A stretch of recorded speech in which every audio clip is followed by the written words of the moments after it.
मनोबुद्ध्यहङ्कारचित्तानि नाहं न च श्रोत्रजिह्वे न च घ्राणनेत्रे न च व्योमभूमिर्न तेजो न वायु चिदानन्दरूपा शिवोऽहं शिवोऽहम्। मेरे सभी परम मित्र को मेरा प्रणाम। आप सभी जहाँ जहाँ से देख रहे हैं सभी को मेरा प्रणाम। तो महाराज आदि जगत गुरु शंकराचार्य जो हुए वो कहना क्या चाहते हैं? कहते हैं मनोबुद्धि अहंकार चित्तानि नाहं, कि ना मैं मन हूँ, ना मैं बुद्धि हूँ, ना अहंकार हूँ, ना चित्त हूँ। मैं ना कान हूँ जिससे हम सुनते हैं, ना मैं ये जीभ हूँ, ना मैं नाक हूँ, ना नेत्र हूँ, ना मैं आकाश हूँ, ना मैं धरती हूँ, ना अग्नि, ना वायु, ना जल, कुछ भी मैं नहीं हूँ। मैं तो केवल शुद्ध परम आत्मा हूँ। चिदानंद रूपः शिवोऽहं शिवो। मैं तो शिव हूँ, शिव अहम। समझिए, शिव अहम, मैं केवल शिव हूँ। जो आदि जगत गुरु शंकराचार्य जी हुए निर्वाण स्तोत्र में कहते हैं कि चिदानंद रूपः शिवोऽहं शिवोऽहम्, मैं शिव हूँ। तो प्रश्न ये उठता है महाराज कि मैं शिव कैसे हूँ? क्यों? कई प्रश्न उठता है कि मैं तो ये शरीर हूँ। क्यों? कि हम चल रहे हैं, खा रहे हैं, घूम रहे हैं, मन से सोच रहे हैं, विवेक से विचार कर रहे हैं, बुद्धि से सोच रहे हैं, बुद्धि से विचार कर रहे हैं, बुद्धि विवेक द्वारा सोच रहे हैं। फिर ये शरीर में क्यों नहीं हूँ? प्रश्न उठता है। तो महाराज शरीर आप होते तो आप मर जाते हैं, उसके बाद शरीर को तो जला देते हैं। शरीर होते आप तो रखते ना आपको। जो आपके अंदर जो शक्ति है वो शक्ति निकल जाए तो शरीर का कोई काम नहीं। इसीलिए आदि जगत गुरु शंकराचार्य जी कहते हैं शिवोऽहम्, शिव प्लस अहम। तो प्रश्न ये उठता है कि शिव मैं हूँ, मैं ही शिव हूँ। तो महाराज मैं ही शिव हूँ तो मैं का अर्थ होता है कि अहंकार। तो अहंकार, मैं शिव हूँ, तो अहंकार कह रहा है कि मैं शिव हूँ, तो मैं तो शिव नहीं हूँ। तो महाराज जब हम मैं कहते हैं, इस अहंकार को हम हटा देंगे, इसको मिटा देंगे, इसका लय कर देंगे, तब क्या बचेगा? केवल बचता है एक शिव अहम। अहम को हटाएंगे तो बचेगा क्या? केवल शिव। तो जो हमारे अंदर जो शक्ति है वही शिव है। तो शंकराचार्य जी का कहने का तात्पर्य ये था कि ना मैं शरीर हूँ, ना मन हूँ, ना बुद्धि, ना अहंकार, ना चित्त, कुछ भी मैं नहीं हूँ। ना ये शरीर में हूँ। क्यों? शरीर में होता तो मरने के बाद भी मैं रहता ना, तो मुझे क्यों जलाते, क्यों दफनाते? मैं शरीर नहीं हूँ, मैं केवल शुद्ध परम आत्मा हूँ। भक्त सज्जन, हमारा जीवन का मकसद एक ही होना चाहिए कि हमें आत्मा जो हमारे अंदर है उस आत्मा को परमात्मा में ले जाकर मिलाना। इसका मतलब होता है मोक्ष प्राप्ति करना। तो मोक्ष प्राप्ति कैसे कर सकते हैं? मोक्ष किस किस को और कैसे कैसे पा सकते हैं? मोक्ष पाने के मार्ग कौन से हैं? किस मार्ग द्वारा? पहले क्या करना चाहिए? किस मार्ग के द्वारा हम मोक्ष प्राप्ति कर सकते हैं? उसके लिए सर्वप्रथम हमें ज्ञान होना चाहिए और सच्चा गुरु मिलना आवश्यक है। पहला मार्ग तो हम बताएंगे कि भक्ति द्वारा। पहले भक्ति होना चाहिए मन में। जब हमारी भक्ति बढ़ती जाएगी, बढ़ती जाएगी, बढ़ती जाएगी, तो ज्ञान बढ़ेगा। ज्ञान के साथ साथ वैराग्य बढ़ेगा। वैराग्य में क्या होगा कि ना मैं ये शरीर हूँ, ना मन, ये चित्त, वो सब अपने आप होता जाएगा। जब प्रभु की कृपा होगी आपके ऊपर तो स्वयं परमात्मा की कृपा द्वारा आप जानेंगे कि मैं तो कुछ भी नहीं, जो कुछ है तू ही है। आपने भागवत गीता पढ़ा होगा, उसमें भगवान श्री कृष्ण गीता सार में क्या कहते हैं? कहते हैं, क्यों व्यर्थ चिंता करते हो, व्यर्थ की चिंता ना करो। किससे व्यर्थ डरते हो, किससे व्यर्थ डरते हो, क्यों डरना? कौन तुम्हें मार सकता है? सोचिए, कहते हैं कि कौन तुम्हें मार सकता है।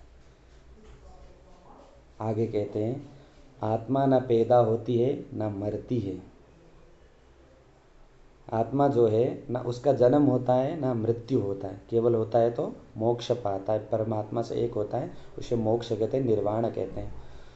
आत्मा न कभी पैदा होगी ना मरती। तो आगे गीता सार में कहते हैं, जो हुआ वह अच्छा हुआ, जो हो रहा है वह अच्छा हो रहा है, जो होगा वह भी अच्छा ही होगा। देखिए, कहने का तात्पर्य जो हो रहा है अच्छा ही हो रहा है, जो होगा वह भी अच्छा ही होगा। हम क्या कर सकते हैं? हम कुछ नहीं कर सकते। और जो होने वाला है वो सब अच्छा ही होगा। तुम भूत के पश्चाताप ना करो, वर्तमान की चिंता ना करो।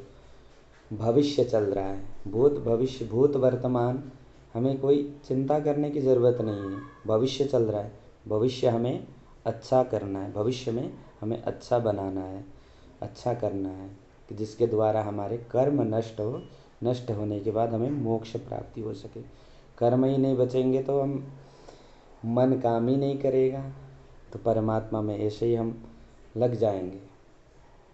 तो आगे कहते हैं कि तुम्हारा क्या गया जो तुम रोते हो। सोचिए, तुम्हारा क्या गया जो तुम रोते हो, तुम क्या लाए थे जो तुमने खो दिया। हम कोई कुछ लेकर नहीं आए थे महाराज, हम सब खाली हाथ आए थे, खाली हाथ जाते हैं। तो क्या लाए थे जो हम, कोई कुछ, किसी का कुछ चला जाता है तो हम रोने लगते हैं, कुछ लेकर नहीं आए थे हम। तुमने क्या पैदा किया था जो नाश हो गया। कहने का तात्पर्य ये है कि जो जन्म लेता है वो अपने कर्म के हिसाब से जन्म लेता है, कर्म भोगता है, फिर मृत्यु हो जाता है, फिर कर्म के अनुसार पुनर्जन्म होता है। पुनरपि जननम पुनरपि मरणम पुनरपि जननी जठरे शयनम। इसमें भी कहते हैं, भज गोविंदम भज गोविंदम गोविंदम भज मूढ़मते। हे मूर्ख बुद्धि, तू गोविंद को भज, संसार को ना भज। तो गीता सार में आगे कहते हैं, ना तुम कुछ लेकर आए, सोचिए, ना तुम कुछ लेकर आए, जो लिया यहीं से लिया, जो दिया यहीं से दिया, जो लिया इसी भगवान से लिया, जो दिया उसी को दिया। हम खाली हाथ आए, खाली हाथ चले। जो आज तुम्हारा है कल किसी और का था, परसों किसी और का होगा। देखिए महाराज, हम लड़ाई करते हैं, ये मेरा, ये तेरा, ये मेरा कह के लड़ाई करते हैं। जन्म से पहले किसका था? किसी को पता नहीं। जन्म लेने के बाद हम संसार में आए, संसार में फंसे, कहने लगे ये मेरा है, ये मेरी धन, मेरा दौलत। वो कल किसी और का होगा, परसों किसी और का होगा। ये चलता रहेगा, संसार का नियम है। आगे कहते हैं, तुम इसे अपना समझकर मग्न हो रहे हो, बस यह प्रसन्नता ही तुम्हारे दुखों का कारण है। महाराज, कि जिसे हम अपना समझकर मग्न हो रहे, प्रसन्न हो रहे, खुश हो रहे हैं, बस वही तो हमारे दुखों का कारण है महाराज। उसी को हम सुख ढूंढते हैं, उसी में हम सुख शांति चाहते हैं, लेकिन उसी से हमें कष्ट होता है। और परिवर्तन ही संसार का नियम है। संसार का नियम है परिवर्तन। संसार चलता रहेगा, जैसा संसार बढ़ेगा वैसे परिवर्तन बढ़ता चला जाएगा। और आगे कहते हैं, जिसे तुम मृत्यु समझते हो वही तो जीवन है, जिसे तुम मृत्यु समझते हो वही तो जीवन है। एक क्षण में तुम करोड़ों के स्वामी बन जाते हो, दूसरे ही क्षण में तुम दरिद्र हो जाते हो। तात्पर्य यह है कि कोई एक क्षण में अमीर हो जाता है तो दूसरे क्षण में वो गरीब भी हो जाता है। मेरा तेरा, छोटा बड़ा, अपना पड़ा पराया, मन से मिटा दो, विचार से हटा दो, फिर सब तुम्हारा है, तुम सबके हो। मेरा तेरा, फलाना ढिसका, ये हम लगे रहते हैं संसार में। तो भगवान कहते हैं ये सब मिटा दो। क्यों? क्योंकि सब में तो मैं ही हूँ। जैसे तुलसीदास जी महाराज ने सिया राम मय सब जग रानी, वो सारे संसार में राममय देखते थे। फिर गीता सार में आगे कहते हैं कि ना यह शरीर तुम्हारा है ना तुम शरीर के हो। देखिए बात ये आई कि ये शरीर जो हमारा है ना, ये शरीर हमारा नहीं है ना हम शरीर के हैं। ये शरीर तो पंच तत्व द्वारा मिला है, अग्नि जल वायु पृथ्वी आकाश द्वारा बना हुआ ये शरीर है, उसी में मिल जाएगा पंच तत्व में। फिर क्या बचेगा? कुछ नहीं बचता। वासांसि जीर्णानि यथा विहाय नवान गृह्णाति नरोपराणि, नैनम छिन्दन्ति शस्त्राणि नैनम दहति पावका। ये आत्मा जो है अजर अमर है, उसे अस्त्र द्वारा शस्त्र द्वारा किसी द्वारा हम नष्ट नहीं कर सकते। गीता सार में भी कहते हैं कि ना यह शरीर तुम्हारा है ना तुम शरीर के हो, यह अग्नि जल वायु पृथ्वी आकाश से बना है और इसी में मिल जाएगा। परंतु आत्मा स्थिर है। सोचिए, आत्मा स्थिर है, आत्मा हर जगह है, कण कण में आत्मा है, लेकिन हम केवल इंसानों में ही आत्मा देखते हैं। हम पशुओं में भी आत्मा देखने की चेष्टा तक नहीं करते हैं कि पशु में, इनमें भी आत्मा है, इनको भी दर्द होता है, उन्हें भी हम कष्ट देते हैं। सोचिए। और गीता सार में कहते हैं आत्मा स्थिर है। फिर तुम क्या हो? तुम क्या हो?